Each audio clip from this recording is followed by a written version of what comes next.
10 ఏళ్లు అధికారంలో ఉన్న కాంగ్రెస్ పార్టీ ఈసారి ఎలాగైనా పవర్లోకి రావాలని అన్ని ప్రయత్నాలు చేస్తోంది. దేశంలోని అన్ని వర్గాలను ఆకట్టుకునేందుకు సంక్షేమ పథకాలతో పాటు వివిధ అభివృద్ధి కార్యక్రమాలు చేపడతామని హామీ ఇస్తోంది.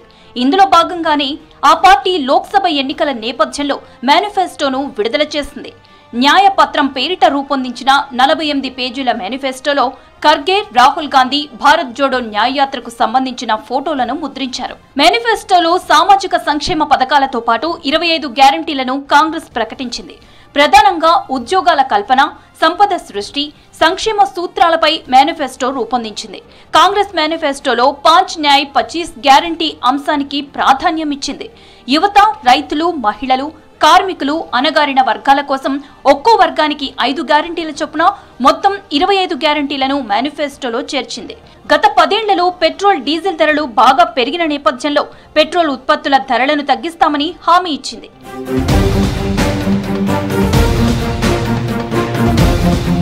ప్రస్తుతం 3 రాష్ట్రాల్లో కాంగ్రెస్ పార్టీ అధికారంలో ఉంది. 19% ఓటు బ్యాంకు ఉన్నప్పటికీ కాంగ్రెస్ నిజంగా ఉనికిలో లేని సంక్షోభంతో పోరాడుతోంది. తన గత వైభవాన్ని తిరిగి పొందాలంటే కాంగ్రెస్ కు స్పష్టమైన మెజారిటీ అవసరం. అయితే నేడది ఎండమావిలా కనిపిస్తోంది. కానీ 2024 లోక్సభ ఎన్నికల కోసం కాంగ్రెస్ మేనిఫెస్టోను పరిశీలించినప్పుడు ప్రజల్లో కొత్త ఆశలు పుట్టుకొస్తున్నాయి. కాంగ్రెస్ పార్టీ అన్ని వర్గాలకు పెద్దపీట వేస్తుందనే నమ్మకం కూడా మేధావులు, విద్యావేత్తల్లో కలుగుతోంది.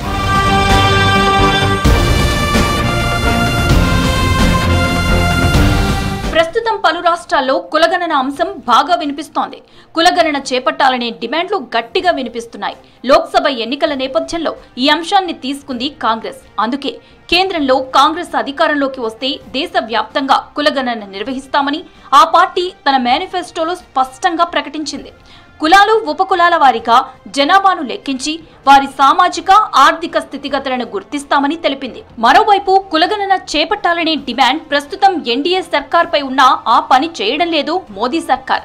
అందుకే ఈ అంశాన్ని ఎత్తుకుంది కాంగ్రెస్ పార్టీ. జనాభాలో దాదాపు 20% ఉన్న అగ్రవర్ణాల కంటే ఇతర ఓటర్లపై దృష్టి సారించడానికి కాంగ్రెస్ కులగణన అనే అంశాన్ని తెరపైకి తీసుకువచ్చింది.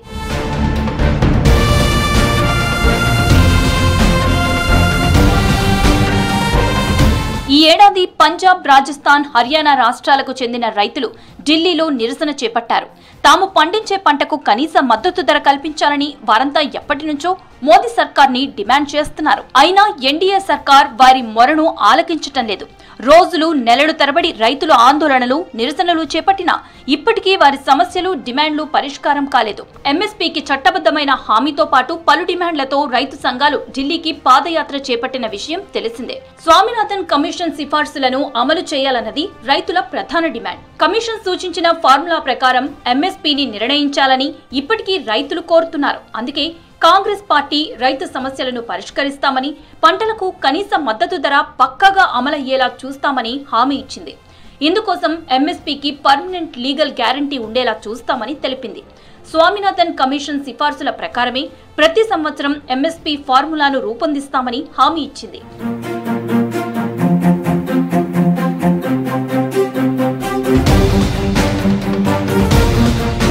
ఎస్సీ, ఎస్టీ, బీసీ, ఇతర రిజర్వేషన్లన్నీ కలిపి 50% మించరాదని ఇప్పటికే రాజ్యాంగంలో ఉంది. రిజర్వేషన్లు 50% మించరాదని సుప్రీంకోర్టు నియమాన్ని కూడా పక్కకు పెట్టి ఈడబ్ల్యూఎస్ రిజర్వేషన్లు 10% ఆమోదించింది మోదీ సర్కార్.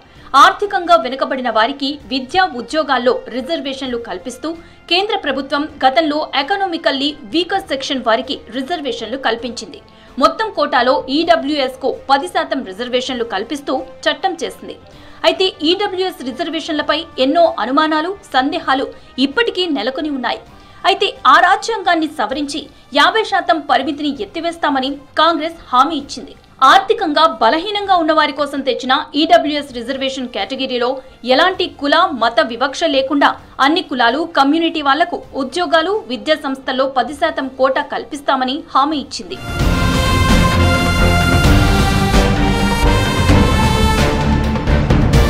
ఇప్పటికీ పలు రాష్ట్రాల్లో విద్యకు, వైద్యానికి ఎక్కువ మొత్తంలో ప్రజలు ఖర్చు పెట్టాల్సి వస్తోంది.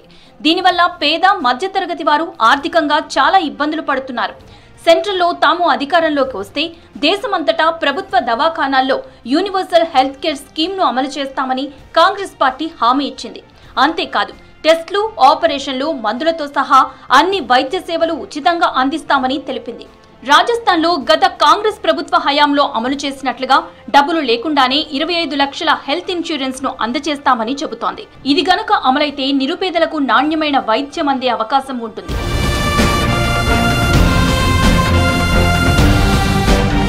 కాంగ్రెస్ అధికారంలోకి వస్తే జమ్మూ కశ్మీర్, పుదుచ్చేరి, యూటీలకు పూర్తి స్థాయి రాష్ట్ర హోదా ఇస్తామని, లడాఖ్లోని గిరిజన ప్రాంతాల హక్కుల కోసం రాజ్యాంగంలోని 6వ షెడ్యూల్ని సవరిస్తామని ఆ పార్టీ హామీ ఇచ్చింది. ఆంధ్రప్రదేశ్కు ప్రత్యేక హోదా కల్పిస్తామని ఢిల్లీ లెఫ్టినెంట్ గవర్నర్ మంత్రిమండలి సలహాలతో సహాయకారిగా మాత్రమే ఉండేలా చట్ట సవరణ చేస్తామని తెలిపింది. ప్రైవసీ హక్కులలో జోక్యం చేసుకునే అన్ని చట్టాల్లోనూ తగిన సవరణలు చేపడతామని స్పష్టం చేసింది. వన్ నేషన్ వన్ ఎలక్షన్ ప్రతిపాదనను రద్దు చేసి రాజ్యాంగం, పార్లమెంటరీ ప్రజాస్వామ్యం ప్రకారమే కేంద్రం, రాష్ట్రాల్లో ఎన్నికలు నిర్వహిస్తామని హామీ ఇచ్చింది. క్రిమినల్ చట్టాల్లో బెయిల్కు సంబంధించి కొత్త చట్టం తెస్తామని ప్రకటించింది. గత 10 ఏళ్లలో పార్లమెంటరీ స్క్రూటినీ, చర్చ లేకుండా ఎన్డీఏ సర్కార్ అనేక చట్టాలను పాస్ చేసిందని, వాటన్నింటినీ సమీక్షించి అవసరమైన మార్పులు చేస్తామని తెలిపింది. జైల్లో సమగ్ర సంస్కరణలకు చర్యలు తీసుకుంటామని హామీ ఇచ్చింది. అలాగే ఈవీఎంల సమర్థత, బ్యాలెట్ పేపర్ల పారదర్శకత కోసం ఎన్నికల చట్టాలను సవరిస్తామని కూడా కాంగ్రెస్ ప్రకటించింది. అదేవిధంగా బీజేపీ ప్రభుత్వం తెచ్చిన జీఎస్టీ చట్టాల స్థానంలో కొత్తగా జీఎస్టీ 2.0 చట్టాన్ని తెస్తామని ప్రకటించింది. డైరెక్ట్ ట్యాక్సెస్ లో పారదర్శకత కోసం డైరెక్ట్ ట్యాక్సెస్ కోడ్ ను తీసుకువస్తామని పేర్కొంది.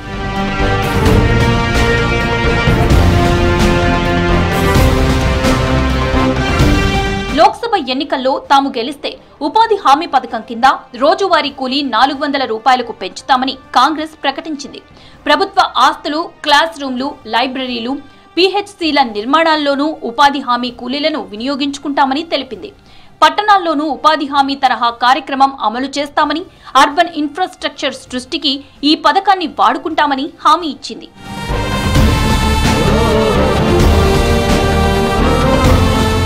ఎన్డీఏ ప్రభుత్వం హయాంలో electoral bonds, PM CARES, Rafale, Pegasus spyware, demonetisation కుంభకోణాలు జరిగాయని, తాము అధికారంలోకి వస్తే వీటిపైన సమగ్ర విచారణ చేయిస్తామని కాంగ్రెస్ మేనిఫెస్టోలో పేర్కొంది.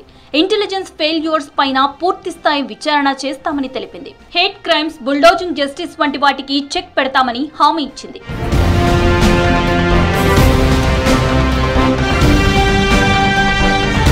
దేశంలోని 23 కోట్ల మంది పేదల సంపద పెంచడంలో భాగంగా మహాలక్ష్మి స్కీమ్ను అమలు చేస్తామని కాంగ్రెస్ హామీ ఇచ్చింది. ఈ స్కీమ్ కింద ప్రతి పేద కుటుంబంలోని పేద మహిళకు బేషరతుగా ప్రతి ఏటా ₹1,00,000 ఆర్థిక సాయం అందజేస్తామని పార్టీ హామీ ఇచ్చింది. ఇన్కమ్ పిరమిడ్ లో అట్టడుగున ఉన్న వర్గాల నుంచి లబ్ధిదారులను ఎంపిక చేస్తామని తెలిపింది. ఈ స్కీమ్ తో ఆర్థిక అసమానతలను తగ్గిస్తామని వివరించింది. కేంద్ర ప్రభుత్వంలోని వివిధ శాఖల్లో ఖాళీగా ఉన్న 30 లక్షల ఉద్యోగాలను భర్తీ చేస్తామని కాంగ్రెస్ తన మేనిఫెస్టోలో హామీ ఇచ్చింది. 2025 నుంచి కేంద్ర ప్రభుత్వ ఉద్యోగాల్లో మహిళలకు 50% కోటా కల్పిస్తామని ప్రకటించింది. తమ మేనిఫెస్టో దేశ రాజకీయ చరిత్రలోనే న్యాయిక దస్తావేజ్గా నిలుస్తుందన్నారు కాంగ్రెస్ జాతీయ అధ్యక్షులు మల్లికార్జున ఖర్గే. कितने गारंटी हमसे पहले दिए हैं, कौन सा गारंटी उन्होंने लोगों को दिया है, लोगों तक पहुंचा है, मैं आप सबसे पूछना चाहता हूं। पहला तो बहुत बड़ा गारंटी युवाओं को दिया, 2-2 करोड़ नौकरियां दूंगा, तो 5 साल में 10 साल में 20 करोड़ नौकरियां देना था। मैं पूछता हूं, क्या वो 20 करोड़ नौकरियां देश के युवाओं को मिला है? దేశ రాజ్యాంగాన్ని, ప్రజాస్వామ్యాన్ని నాశనం చేస్తున్న శక్తులు, వాటిని కాపాడాలనుకుంటున్న శక్తుల మధ్య జరుగుతున్న పోరాటమే ఈ ఎన్నికలు అన్నారు రాహుల్ గాంధీ.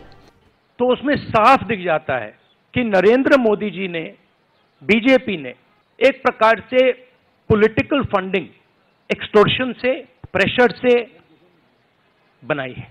खड़गे जी ने कहा जो भी भ्रष्ट हैं वो सब बीजेपी में जा रहे हैं। उसका कारण है नरेंद्र मोदी जी चाहते हैं कि पॉलिटिकल फाइनेंस की मोनोपोली उनके हाथों में हो। हमारे बैंक अकाउंट बंद कर दिए, हमारे पास ओरिजिनल रास्ता जो था वही हमारा रास्ता है। కాంగ్రెస్ అధికారంలోకి వస్తే 10 ఏళ్లలో దేశవ్యాప్తంగా 23 కోట్ల మంది సంపదను పెంచి వారిని పేదరికం నుంచి బయటపడేస్తామంటున్నారు కాంగ్రెస్ నేతలు. कोई देश से बड़ा कोई हो सकता है जो ऐसा सोचता है. देश की जनता, मेरी प्यारी बहनें, नौजवान, किसान, मजदूर, आदिवासी उसे सबक सिखा देते हैं. आदिवासी भाई बहनों के लिए भी हमने गारंटी किया है कि वन अधिकार अधिनियम लागू किया जाएगा. श्रमिकों के लिए हमने कुछ सोचा है कि उनके स्वास्थ्य के अधिकार की कानूनी गारंटी देना चाहते हैं. जांच से इलाज तक पूरी सेहत की देखभाल की सुविधाएं उनको मिलनी चाहिए. और राष्ट्रीय न्यूनतम मजदूरी 400 रुपए प्रतिदिन की गारंटी हम करेंगे. और शहरी क्षेत्रों के लिए रोजगार गारंटी का कानून लागू होगा. గతంలో ప్రభుత్వ ఉద్యోగాల్లో 27% రిజర్వేషన్లు తప్పనిసరి చేస్తూ మండల్ కమిషన్ నివేదికపై కాంగ్రెస్ స్పష్టమైన వైఖరిని తీసుకోలేకపోవటం వల్ల అగ్రవర్ణాల వారు ఆ పార్టీకి దూరమయ్యారు. అంతేకాదు దళితులు, ఇతర వెనుకబడిన కులాలు ముఖ్యంగా ఉత్తరప్రదేశ్, బీహార్లో కూడా కాంగ్రెస్ ను వీడి బీజేపీకి దగ్గరయ్యారు. ఈ రాష్ట్రాల్లో ఓబీసీ, దళితుల నాయకత్వం పెరగటం వల్ల కాంగ్రెస్ పతనమైంది. ములాయం సింగ్ యాదవ్, కాంశీరామ్, మాయావతి, లాలూ ప్రసాద్ యాదవ్, నితీష్ కుమార్, రామ్ విలాస్ పాస్వాన్ వంటి వారు ఆధిపత్యం చెలాయించారు.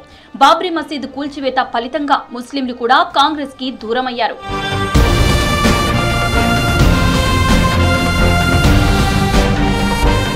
ఇప్పుడున్న పరిస్థితుల్లో కాంగ్రెస్ కి పూర్వ వైభవం రావాలంటే, కోల్పోయిన స్థానాన్ని తిరిగి పొందాలంటే ఏదో ఒక అద్భుతమైన పని చేయాల్సి ఉందని ఆ పార్టీ నెమ్మదిగా గ్రహించింది. రాహుల్ చేసిన 2 భారత్ జోడో యాత్రలే ఇందుకు మంచి ఉదాహరణలు. పాదయాత్రల ద్వారా నేరుగా రాహుల్ ప్రజల్లోకి వెళ్లి వారి సమస్యలను అడిగి తెలుసుకున్నారు. అంతేకాదు పార్టీ శ్రేణుల్లో కొత్త ఉత్సాహం నెలకొల్పారు. ముస్లిం ఓటర్లను కూడా కాంగ్రెస్ వైపుకు ఆకర్షించారు. ఆ తర్వాత కర్ణాటక, తెలంగాణలో విజయాలు అందుకుంది కాంగ్రెస్ పార్టీ.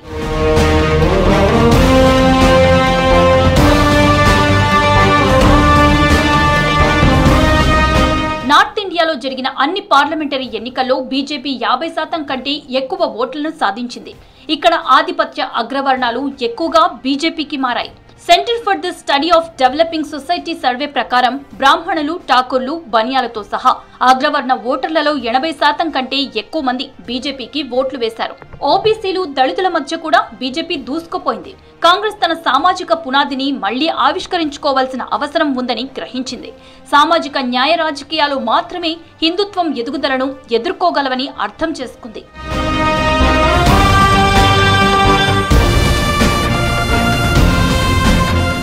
ఇప్పటికిప్పుడు కాంగ్రెస్ పార్టీని మళ్లీ బలోపేతం చేయటం అంత ఈజీ కాదు. బీజేపీ ప్రస్తుతం పోల్ పొజిషన్ ను కలిగి ఉంది. అయితే అనేక వైఫల్యాలు, ప్రయోగాలను సహిస్తూ ఈ స్థాయికి చేరుకోవటానికి చాలా దశాబ్దాలు పట్టింది ఆ పార్టీకి.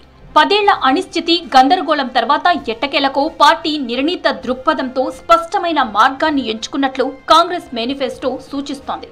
కానీ ఇంకా సుదీర్ఘ ప్రయాణం చేయాల్సి ఉంది. కొత్త కాంగ్రెస్ ఆవిర్భావం రాత్రికి రాత్రే జరగదు. కాకపోతే కాంగ్రెస్ మేనిఫెస్టో అన్ని వర్గాల్లోనూ కొత్త ఆశలు రేకెత్తిస్తోంది.